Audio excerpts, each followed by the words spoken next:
how easy it is to get to heaven, if you let me tell you, this only takes about a minute and a half. You get 3 times as much. Want to hear it? Okay. I'm going to suggest going to heaven is really, really easy because it has nothing to do with how good or bad you are. It has everything to do with how good God is and how much He loves you. But what God did is He put inside of us this knowledge of right or wrong. And the purpose of that was not to be a judgment of whether you've done enough right to go to heaven. The purpose was to help us with life, because when you do right things, you kind of figure out life works better than when you do bad things, right? We also know that we're not all that good at doing the right things all the time.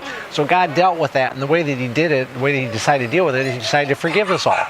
Everybody, for everything they've ever done, God's forgiven. And He did that 2,000 years ago when Jesus became a man. And then He was crucified and tortured. He voluntarily did that. He didn't retaliate against the people that did it to Him because He'd even forgiven them. Then the story goes He comes back to life after 3 days, and everybody knows that dead people can't really do that, right? So if He did come back to life, that would be proof that He's God, because no man can do that.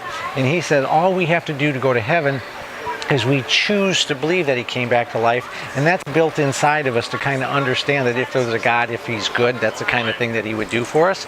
Then we make that choice with the words, Jesus is Lord. It's kind of like when you go to McDonald's, you never think about it this way, but until you actually say hamburger, you haven't made a choice. So until you say Jesus is Lord, you actually haven't made that choice, but once you do, you've made the choice, and it's sealed up, you're going to go to heaven, it can never ever be taken away from you. Now that's a lot easier than trying to be perfect all the time, right? So if that makes sense to you, just repeat after me. Just say, Jesus, be my Lord. Yeah, just like that. It's that simple. That's what's going to get you heaven. Plus, today you also get candy for that too, okay? What are you? Like, your religion?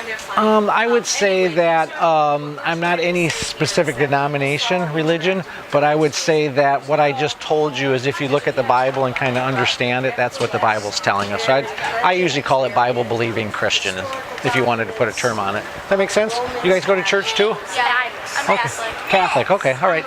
Lutheran, okay, yeah. All right, but we're all still God's children, no matter what religion we go to. All right, so go ahead, give her a big spin and help yourself to whatever it says, okay?